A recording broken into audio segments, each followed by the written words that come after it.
Bien, ¿qué tal? Soy Gustavo González. Sigamos con estos estudios. Son como unos análisis, ¿no? De dónde colocar el ojo, el globo ocular. Pero ¿a qué le llamamos ojo también? ¿Es de verdad el globo ocular? ¿O ya es el conjunto superficial con los párpados? Es decir, lo que vemos por fuera, ¿no? Porque en este lado hemos colocado la idea del globo ocular, que posiblemente sea más pequeña, ¿no?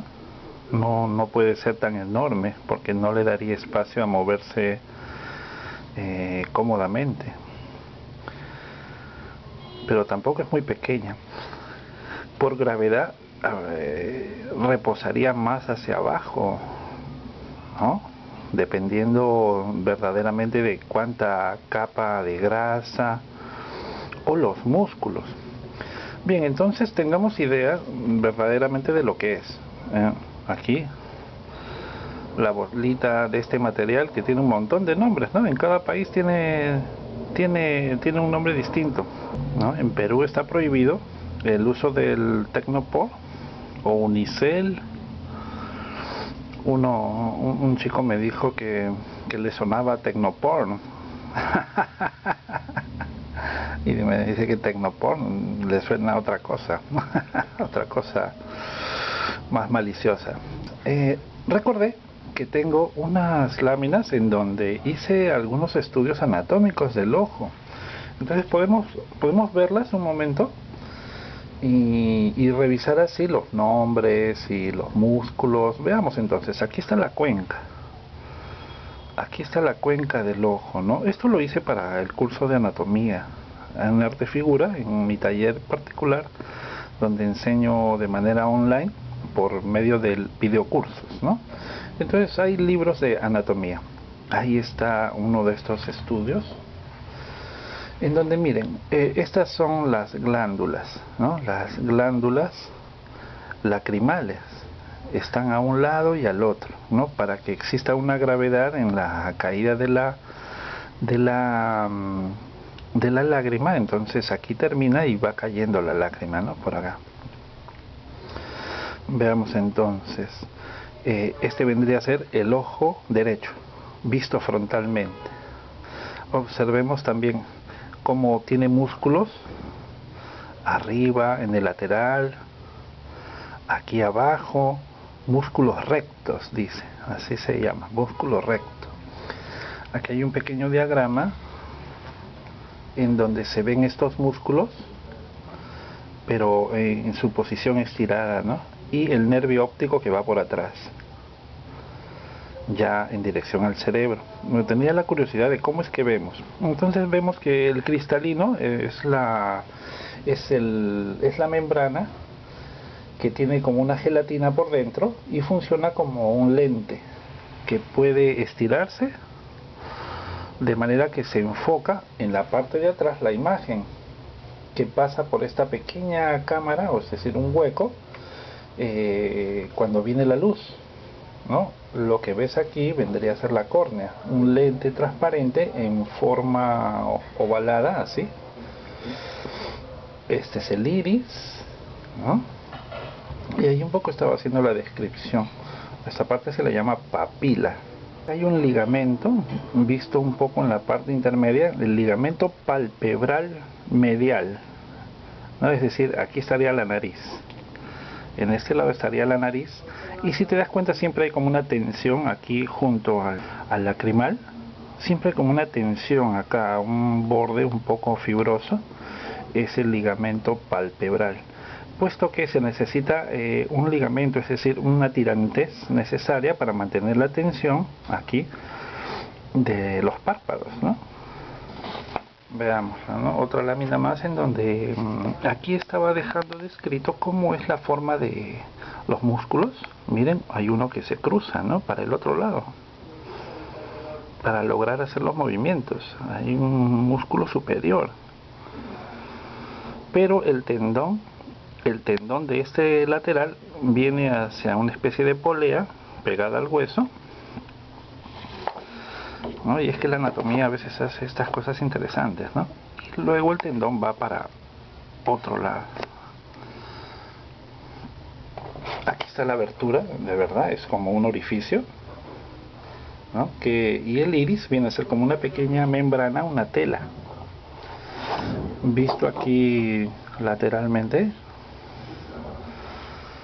se ve de esta manera la llegada de la luz, ¿no? La luz está por fuera, nosotros observamos, la córnea hace que la llegada se concentre en este punto y hay un paso de luz, es decir, de la imagen, que viene a dar exactamente en este punto. Observen bien, este punto se llama la fóvea. La fóvea. La labor del cristalino es enfocarla más aún, crear una nitidez, ¿no?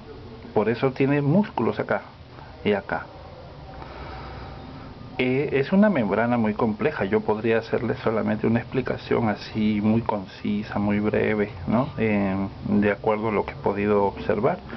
Aquí estaría, por ejemplo, el esquema de la forma del cristalino cuando está estirado y luego cuando está relajado. Entonces ese cambio de grosores produce lo mismo que haría un lente, ¿no? Para el enfoque. Acá hay dos músculos que van hacia la parte de atrás, ¿no? Recuerden, el hueso entonces hace como una especie de recámara y el músculo hace que pueda moverse para un lado o para el otro coordinadamente los dos ojos, ¿no? Luego, ¿qué pasaría si agrandamos la fóvea, la parte en donde se proyecta prácticamente como en un cine, en la imagen? Entonces ocurre a grandes rasgos, ¿no? Porque cada vez se complica más el asunto de la visión, ¿no? Y no quiero extenderme demasiado. Entonces, si agrandáramos muchísimo, pero muchísimo, la parte de la fóvea, veríamos que existen células especializadas para la recepción de la luz, fotosensibles, ¿no? Se les dice. Entonces ya algunas están destinadas a la recepción de los valores tonales, sobre todo, claridad y oscuridad, y otras están destinadas sobre todo para la recepción de los colores. Entonces, cuando hay mucha luz, se activan las células fotosensibles al color. Y cuando baja la luz mucho, ¿no? En un atardecer, incluso hacia la noche, ya no importa el color. Se activan mucho más las células que informan al cerebro acerca de los valores tonales. Qué cosa es claro, qué cosa es oscuro, qué cosa es gris. Bien, por una necesidad, ¿no? Porque si no nos tropezaríamos, nos confundiríamos. Y bueno, pero esa información no queda aquí, tiene que ir al cerebro. Entonces toda esa información se transforma en impulsos químicos y eléctricos. Y bueno, de ahí ya se complica mucho la cosa como para poder dar una explicación muy detallista, pero recuerdo que hice un par de videos en donde lo fui dibujando esto, ¿no? De manera que aquí hice el esquema donde ya llega la información al cerebro y lo dejo ahí, porque de verdad es muy complejo, se sale mucho del tema artístico. Volviendo a ello, ¿no? Luego hay partes que rellenan, aparte del párpado, rellenan todo el espacio alrededor del globo ocular. Tengo aquí otra lámina, ¿no? Una lámina de corché, esta parte realista, esta parte de músculos. Entonces, hay varios músculos que van entonces alrededor del ojo. El de los párpados se llama orbicular de los párpados, ¿no es cierto? Y tiene la misión de, cuando se aprieta ese músculo, cuando se activa, se cierra el ojo. Luego, bueno, para los músculos para el gesto, acá estaría entonces aquí este músculo de acá, también el frontal, ¿no? Pero recuerden, los músculos van a apretarse, entonces se aprietan, es decir, se acortan en tamaño. Aquí el superciliar tiene un aspecto diagonal en su forma y se mezclan sus células con las del frontal, pero al activarse se contrae y forma los pliegues haciendo el gesto de molestia, ¿no? Un gesto de molestia. Bien, entonces esas partes van rellenando los laterales, ¿no? el músculo orbicular entonces va por encima del hueso, hacia abajo, y bien entrado hacia abajo, y se mezcla con los otros músculos que tiran un poco del orbicular de la boca, ¿comprenden? Entonces están los elevadores y ya está, ¿no? Y también se mezclaría, como hemos visto, con la capa adiposa y grasa. Bien, ¿qué cosa he podido ver en los libros? Veamos de lo más elemental. Tengo un libro antiguo, el de Arnold Moro, en donde, buscando entre sus páginas, llegué a la página 110, en donde justamente hacen la visión externa del ojo con los párpados, así, pero en transparencia con el esqueleto, en transparencia con el esqueleto del cráneo, de la cara, ¿no? Me acercaré hasta donde pueda. Miren entonces qué bonita descripción que nos puede servir justamente a lo que queremos averiguar, ¿no? Aquí el final del párpado, arriba y abajo, dejan un espacio hacia el hueso, que viene así un poco más cuadrado, ¿no? Como si fuera la abertura del esqueleto de un varón, ¿no? Que todo es más cuadrado, recto. En la mujer es más dulce, más redonda. Entonces miren la proporción que tendría. Hay bastante espacio arriba y abajo. Pero es un, digamos, es un esquema, no es la realidad. Entonces nos va a dar una idea de cómo Arnold Moro hace esta descripción, ¿no? También está puesta la boca y la nariz, ¿no? Como para tener una idea del contorno superficial, la imagen real, y cómo es el esqueleto. Puesto ahí el esqueleto, miren por dónde van las cejas, en un arco, ¿no? En un arco por encima. Bien, es interesante. Este es un libro algo más moderno, el de Elliot Goldfinger, es una fotocopia. He encontrado algunas páginas en donde hablan ya de la cara y los músculos, ¿no?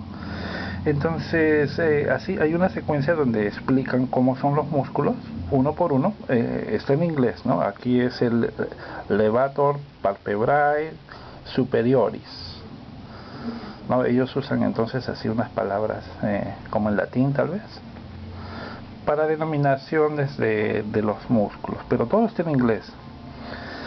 Bien, entonces la forma del músculo, aquí también el dibujo del ojo, así cerrado, pero miren, o sea, yo tengo esta secuencia en donde puedo observar finalmente la foto. Aquí el ojo se ve bien grande, con sus párpados muy abiertos para mostrar la acción de ese músculo elevador, ¿no? Y puedo observar entonces, según el esquema y la foto, a qué se refiere, ¿no? Entonces me da la impresión de que el ojo, al menos miren, en la mujer, es de una proporción bastante grande, ¿no? No se asusten ahí con el gesto que hace la modelo. Miren, ¿no? En este caso entonces se está señalando la acción del músculo que eleva el párpado para producir este tipo de gesto, ¿no? De clavar la mirada, podríamos decir, ¿no? Casi ya no se ve el párpado, lo eleva tanto que desaparece en el pliegue de adentro y termina con este gesto así.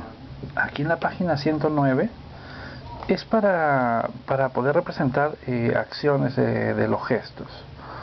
Y miren los cambios muy diferenciados, ¿no? En cada gesto, como el ojo cambia la forma, ¿no? Puede verse arqueado, puede verse más recto, ¿no? Un ojo puede verse más pequeño, el otro más grande, así entrecerrado, aparentemente en diagonal, ¿no? Los músculos de los párpados van cerrando o abriéndose, de manera que en poner una regla general de proporciones es bien difícil, como les digo, ¿no? Tendría que tomarse como un aspecto muy genérico, ¿no? No funcionaría para todos los rostros, más gestos, ¿no? Este rostro sí está neutro. y es el que tal vez sí nos serviría para hacer un análisis, ¿no? Ahora, pero fíjense, ¿no? En la mujer se dice que los ojos son más grandes, ¿no? En el hombre no tanto. Y parece cierto, ¿no? Cuando vemos ahí la mirada. Ahora bien, si hago entonces la abertura que tiene la cuenca, aquí en diagonal, ¿no es cierto? Aquí algo más redonda. Entonces el ojo queda así ocupando gran espacio, en este caso, ¿no? Quedaría ocupando gran espacio. Bien, este material es del curso de anatomía, es una de las demostraciones que hice en clase para los alumnos de Bellas Artes. Entonces me queda como para también hacer el análisis. Acá tenemos entonces un alto relieve del cráneo visto de perfil. Si tiene relieve, entonces aquí está la cuenca. Y veamos, ¿no? ¿Dónde deberíamos colocar el ojito? ¿No? Este tamaño ya me parece más adecuado. Tal vez un poco más. Entonces le agrego un poco más de material y de manera que sí sea posible una vista, una visión más realista de qué es lo que tenemos que hacer, ¿no? Ahora, cuando a un esqueleto le colocamos el ojo y detallamos la mirada, pues inmediatamente nos parece un zombie, ¿no? Entonces no quiero llegar a eso, solamente tener una vista así,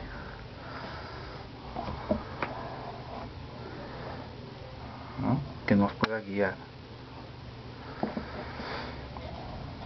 Bien, pero tiene que estar profunda. No podría tocar mucho el perfil, ¿no? Debería ser profundo. En este caso, en la página 112 de La práctica y la ciencia de Harold Speed, hay este famoso esquema. Mírenlo bien. En donde Harold Speed dibuja un ojo y luego hace una ilustración del globo ocular, es decir, retira la piel, queda así, como les digo, una imagen tipo zombie, ¿no? Pero es de los pocos autores que sí entra en el asunto del esqueleto y el ojo, la mirada, ¿no? Entonces va enumerando, o no, colocando letras, ¿no? A, B, C, D, E, F. Y acá hace pues el traslado ya con los párpados para que tú puedas observar así como si tuvieras vista de rayos X dónde está la colocación así del ojo, pero conservando la idea del A, B, C, D, E, F. Entonces en este caso vemos que el ojo ocupa gran espacio de la cavidad. En este caso sí, ocupa gran espacio de la cavidad, hace un ojo bien grande. Yo no estoy seguro si todas las personas tienen ese volumen del ojo,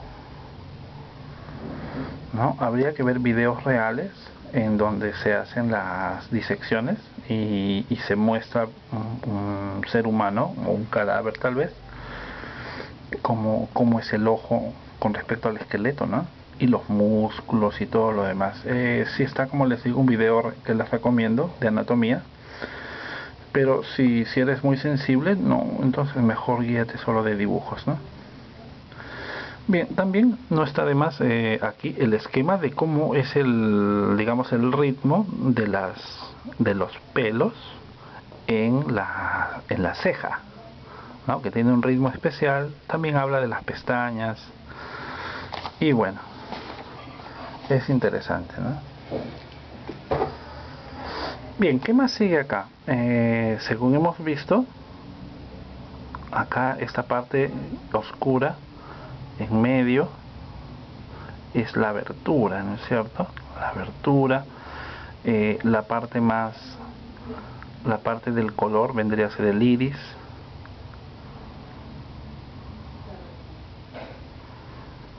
¿No? Acá estaría la pupila, ¿no? Es una abertura que, como sabemos, si hay mucha luz se va a cerrar. Entonces también ocurriría que si hay una sombra de este lado se va a abrir, ¿no? Se va a abrir, y esa parte debería estar acá en medio, aquí en medio, ¿no?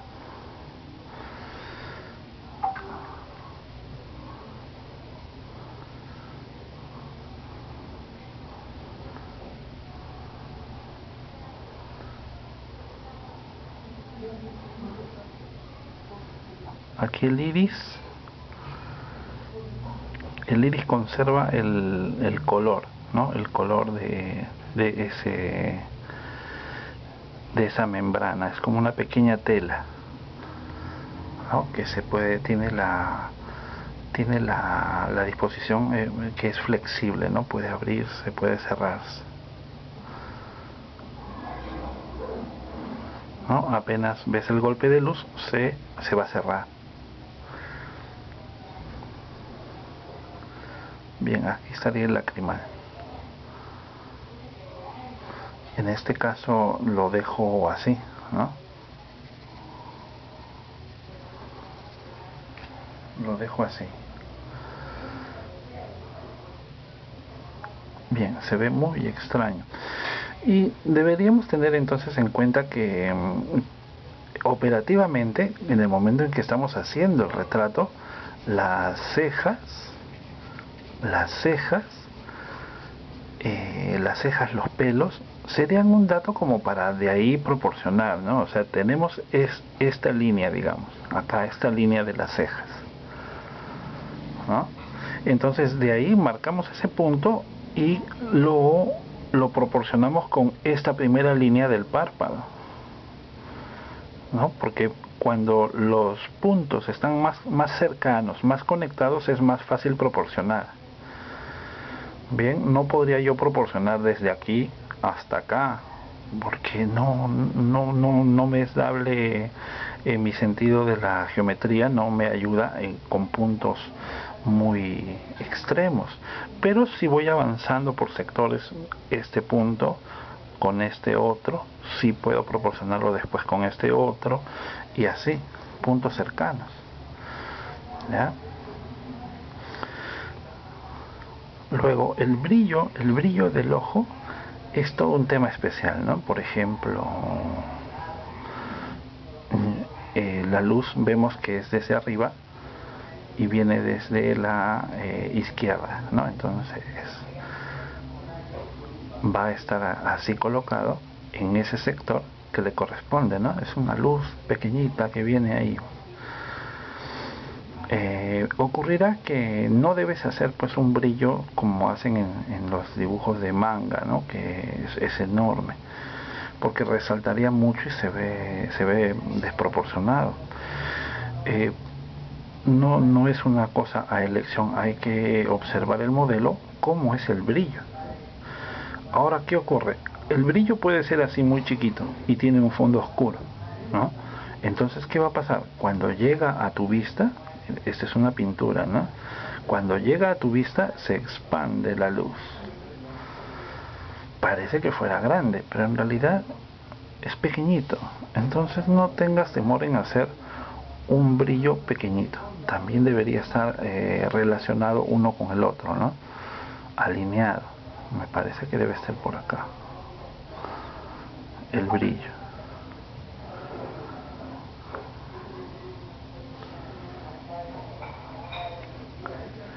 Esto nos da idea entonces que si es una circunferencia debe tener un volumen. Debe tener un volumen, ¿no? Pero ¿por qué es que a veces no es detectable, no podemos ver ese volumen? En la esclerótica, en la parte clara, pues no se ve a veces el volumen del ojo, pero sabemos que es una esfera.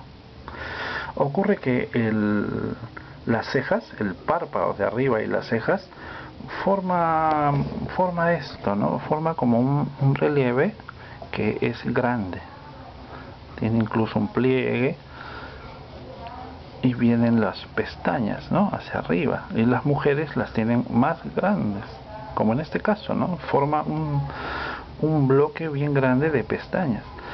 Entonces el ojo en sí está por dentro, o sea, el ojo está por dentro, ¿no? Por aquí va a bajar el párpado, pero miren pero miren la forma de salida que tiene, ¿no? Y el otro párpado irá por acá, ¿no? Irá por acá, pero siempre sabemos que el ojo, el globo ocular está por dentro. Tiene así como un alzado la córnea, ¿no?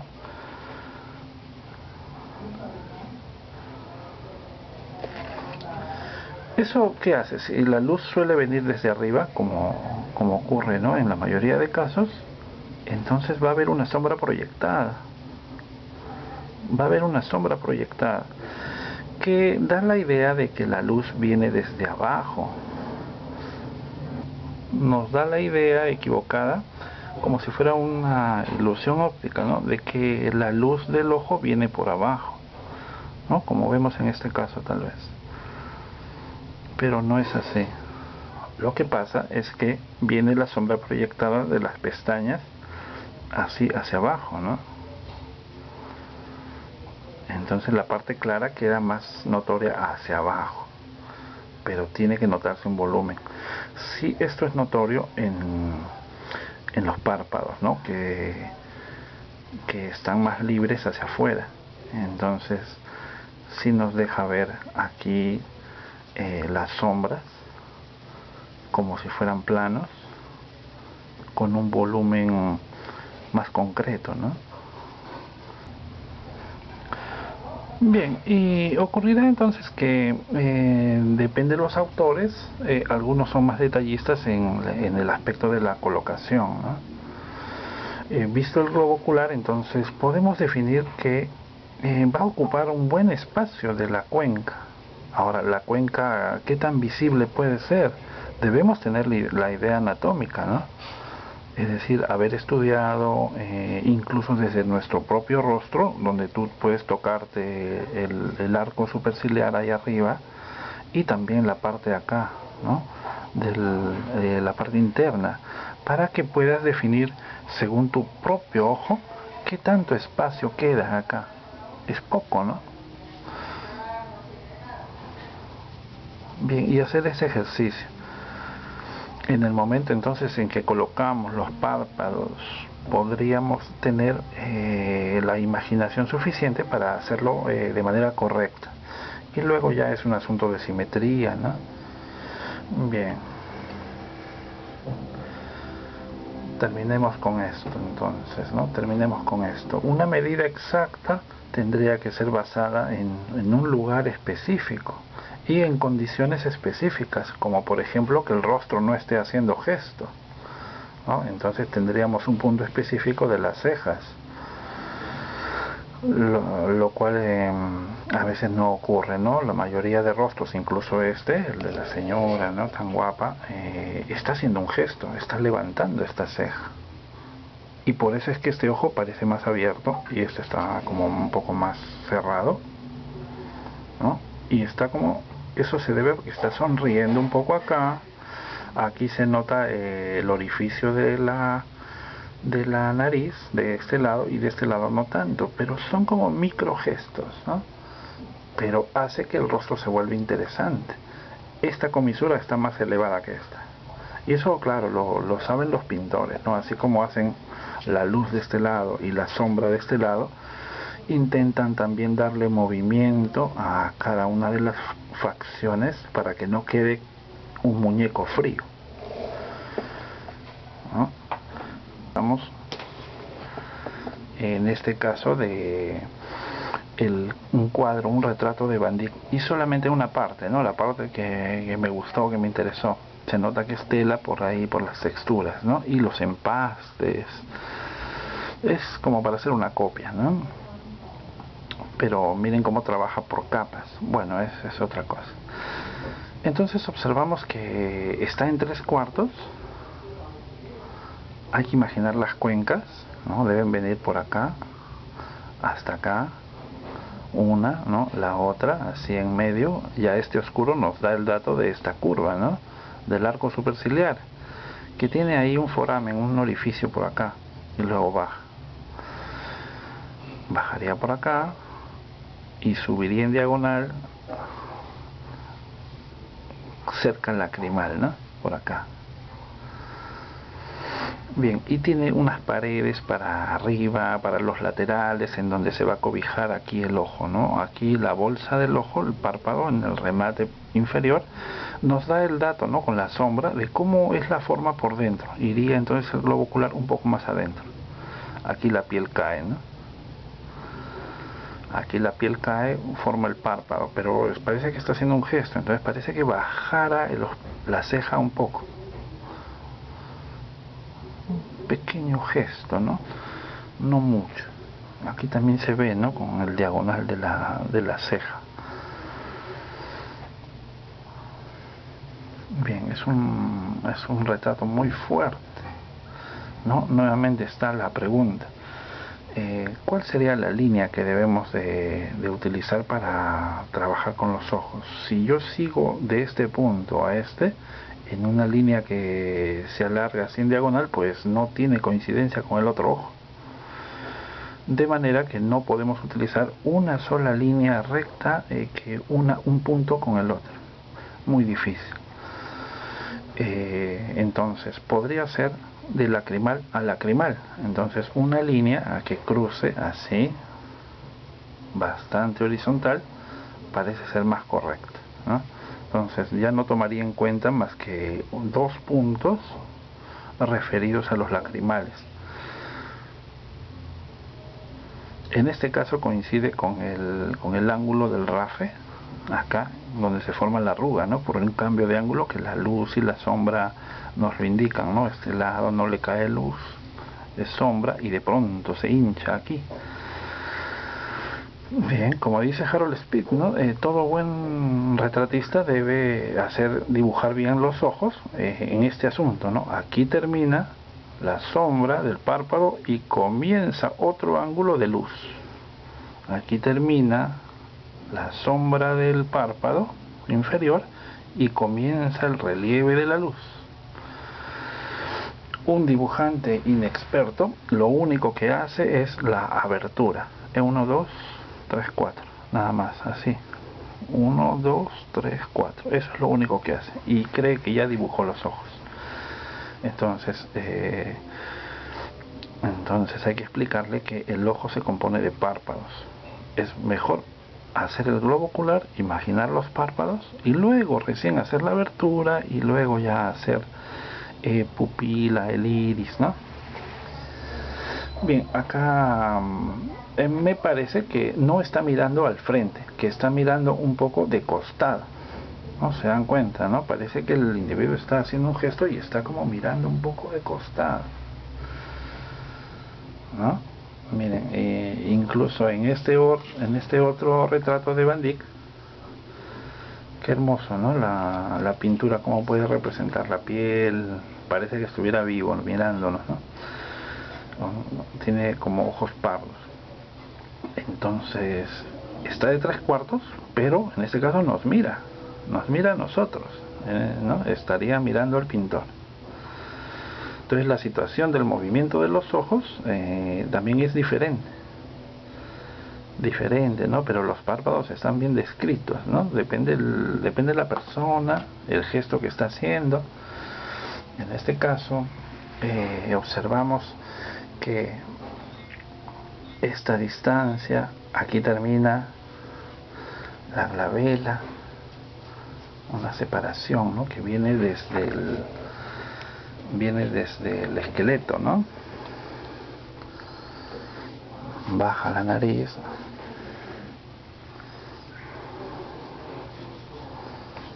del otro lado también.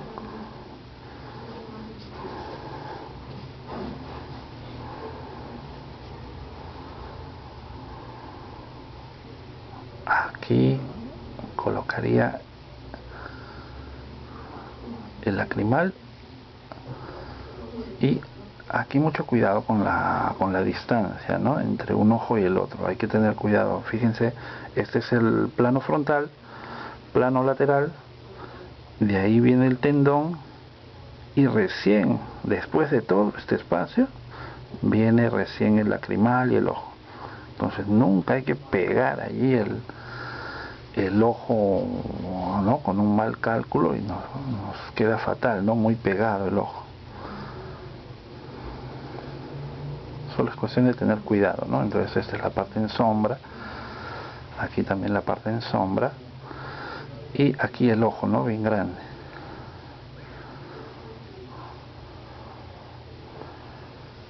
El globo ocular, ¿no? Acá el hueso bajaría y de ahí sube en diagonal.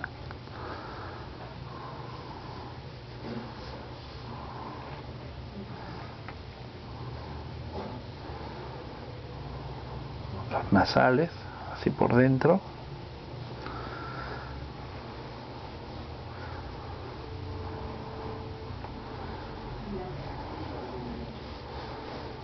Hago una línea para guiarme, ¿no? En este caso, como está en perspectiva, sería un poco más grande la abertura de la cuenca, ¿no? La abertura de la cuenca tendría que ser un poquito más grande. Bien, cuando hacemos retrato, bueno, es como un laberinto, ¿no? Pero es un laberinto bonito, porque así nos vaya mal, es el gusto por haber hecho el intento, el estudio, ¿no? Es bueno. A ver, entonces este tamaño que hemos propuesto aquí se cumpliría también acá, y un poquito más grande, ¿no?, porque está más cerca, pero sin exagerarlo, ¿no?, ligeramente. Entonces hago unas líneas para precisar la proporción, ¿no? Aquí van a venir el párpado y se continuaría por allá. El párpado superior se superpone al párpado inferior. El párpado inferior entonces tiene un ángulo de caída y luego se eleva otra vez, aquí hasta este borde, ¿no? Y tiene también un ángulo acá, en donde ya ahí estarían las pestañas de abajo. Luego esta bolsa que se nota aquí estaría un poco más abajo. No exactamente marca la forma del globo ocular, porque hay que contar que es el músculo por encima, ¿no?, del globo ocular. Me refiero a que si el globo ocular es esto, la bolsa de abajo, ¿no?, del párpado que cae, es como un trozo de carne que cae aquí, ¿ya? Aquí estaría el párpado de arriba, que termina acá, ¿no?, que es un poco más oscuro y tiene un pliegue de este lado. Entonces llega a este punto y termina. Aquí se va hacia adentro, ¿no? Otro pequeño pliegue y hace una sombra hacia arriba, en donde ya es el techo de la cuenca. Cae un poco de piel, ¿no? Un poco de piel cae, pero es tan fuerte la entrada que no se salva de la sombra, ¿no?